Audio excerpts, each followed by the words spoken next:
Fala, meu amigo, tudo certo? Vem comigo que o negócio esquentou.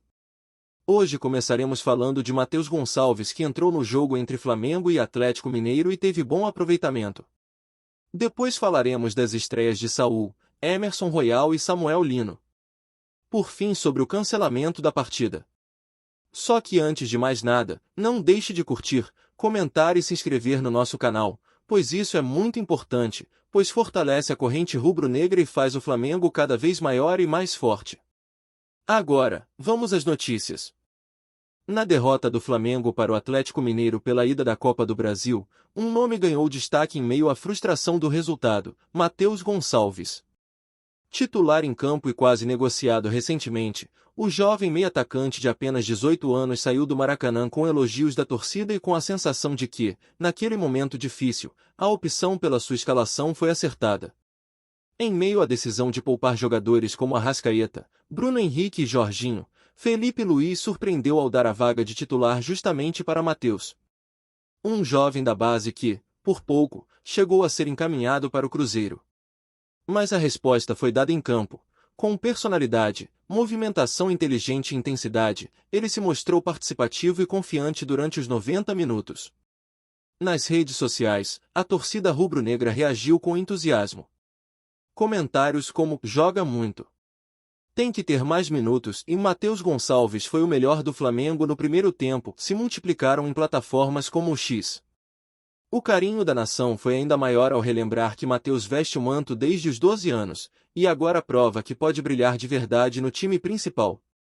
Em campo, o jovem mostrou habilidade no 1 contra 1, verticalidade ao receber e distribuir a bola, e bom entendimento com os companheiros. Em uma das melhores chances do time na partida, aos 18 minutos, ele deixou Everton Araújo livre na entrada da área e o meia soltou uma bomba de canhota que carimbou o travessão. Foi um dos lances mais perigosos do Flamengo contra o Galo e um dos mais valorizados pelos torcedores. A descrição de Matheus como uma possível joia da base não é exagero. O fato de o Flamengo ter recusado conversas com o Cruzeiro nos bastidores mostra que o clube ainda aposta no crescimento do atleta no próprio elenco principal. Sua atuação naquele jogo fortalece ainda mais essa visão internalizada no CT. O técnico Felipe Luís, certamente, observou com atenção o desempenho do meio-campista. A precisão nos passes, a movimentação sem a bola e o comprometimento tático foram pontos que devem contar a favor do jogador nas próximas convocações do rubro-negro. Ele mostrou que, mesmo sem construir um repertório de estrelato, pode ser base de uma nova geração de atletas que vem da base para surpreender. Outro ponto importante na partida foram as estreias. Apesar de Emerson Royal não ter mostrado muito no pouco tempo que esteve em campo, outros dois estreantes chamaram a atenção e deixaram uma impressão extremamente positiva: Saul Nides e Samuel Lino. Ambos recém-chegados da Espanha, os jogadores não demoraram a mostrar a que vieram. Saul, com sua experiência internacional e rodagem por grandes clubes como Atlético de Madrid e Chelsea, mostrou desde os primeiros minutos um controle de meio-campo que há tempos o Flamengo buscava. Com postura firme, passes precisos e leitura tática aguçada, ele rapidamente se entrosou com os companheiros e deu ao setor central uma nova solidez. Mesmo sem estar 100% fisicamente, Saul ditou o ritmo da equipe, participou de construções ofensivas e também ajudou na recomposição defensiva. A cada toque na bola, arrancava aplausos da arquibancada. A estreia do espanhol foi, sem dúvida, um reforço de peso não apenas em campo, mas também em termos de liderança e presença em um grupo que mira conquistas em todas as frentes. Já Samuel Lino trouxe outro tipo de brilho. Com velocidade, ousadia e capacidade de quebrar linhas, o atacante infernizou a defesa adversária com dribles curtos e movimentações agudas pelas pontas. Atuando preferencialmente pela esquerda, Lino levou perigo em várias jogadas, criando oportunidades e mostrando que pode se tornar uma das principais armas ofensivas da equipe comandada por Felipe Luís. Apesar de ser o primeiro jogo oficial com a camisa do Flamengo, o entrosamento com o setor ofensivo foi natural. Seu estilo direto de jogo casou perfeitamente com a proposta do time rubro-negro, e a torcida, empolgada, já começou a cantar seu nome nas arquibancadas. A boa estreia da dupla espanhola não apenas aumenta o otimismo da nação, como também reforça o acerto da diretoria na janela de transferências. Com Saúl e Lino ganhando ritmo, o Flamengo amplia suas alternativas técnicas e eleva ainda mais o nível de competitividade dentro do elenco. A expectativa agora é pelo que virá. Se em um primeiro jogo os dois já demonstraram tanto impacto, o que a torcida pode esperar quando ambos estiverem plenamente adaptados e em forma ideal? A sensação é de que o Flamengo acaba de abrir um novo capítulo na temporada, e os protagonistas têm nome, sobrenome e passaporte europeu. Agora, antes de continuarmos, não deixe de curtir, comentar e se inscrever no nosso canal. Isso é muito importante pois fortalece mais ainda a corrente rubro-negra, fazendo nosso Mengão cada vez maior e mais forte. Outro assunto foi a escalação de Luiz Araújo. Em meio ao apagão coletivo que culminou num 1-0 sofrido, a escolha de Felipe Luiz em escalar Luiz Araújo pela esquerda causou forte rejeição entre a torcida rubro-negra, e gerou repercussão acalorada nas redes sociais. De acordo com relatos de torcedores, a lógica futebolística implantada pelo treinador não fez sentido naquele contexto. Mensagens no X foram unânimes: todo mundo pode começar o jogo pela direita, menos o Luiz Araújo, questionou um fã. Outro reforçou: é um desperdício ver o Luiz Araújo jogando na esquerda. A lógica de Felipe Luiz não se sustenta. O nome de Plata também acabou sendo envolvido na crítica. Plata não entende nada do que está acontecendo. Luiz Araújo segue sendo subutilizado na esquerda. Muito mais combinativo seria ao lado de Varela, comentou o outro usuário. A insatisfação não partiu apenas da torcida mais impaciente, mas refletiu um sentimento de que a equipe poderia ter sido montada de forma mais coerente. Luiz Araújo, que tem no lado direito sua posição mais natural e produtiva, foi deslocado para outra ponta em um momento em que a equipe já desempenhava abaixo do esperado.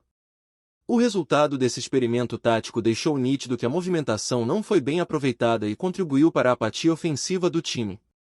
Internamente, a decisão de escalar o atacante naquela posição já tinha sido vista com estranheza.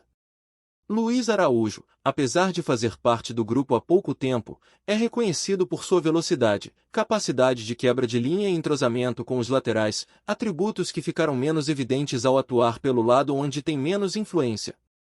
A torcida, que esperava ver o jogador ocupar espaços mais naturais, ficou frustrada e expressou essa decepção de maneira clara.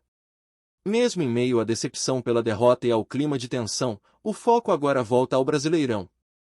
Após reassumir a liderança com a vitória sobre o Galo no fim de semana, o Flamengo tem desafio imediato: enfrentar o Ceará, no próximo domingo, na Arena Castelão. A missão agora é transformar o incômodo provocador pelas escolhas táticas em combustível para a recuperação. A situação serve como lembrete de que, em um elenco recheado de opções de alto impacto, a coerência tática e o aproveitamento inteligente dos jogadores certos podem ser tão decisivos quanto a qualidade individual. É um recado claro: satisfação da torcida passa também pelo uso adequado dos atletas, especialmente em posições que maximizam seu desempenho. No fim das contas, a crítica ao posicionamento de Luiz Araújo revela mais do que insatisfação isolada. Reflete uma exigência crescente da torcida: vestir o manto sagrado exige não só nomes de peso, mas clareza de função e retorno em campo. E se a estratégia não corresponde, o julgamento, rápido e contundente, surge nas redes. Emílio: desde o CT até o Maracanã, o torcedor quer ver coerência. Agora, antes de continuarmos, não deixe de curtir, comentar e se inscrever no nosso canal. Isso é muito importante pois fortalece mais ainda a corrente rubro-negra, fazendo nosso Mengão cada vez maior e mais forte.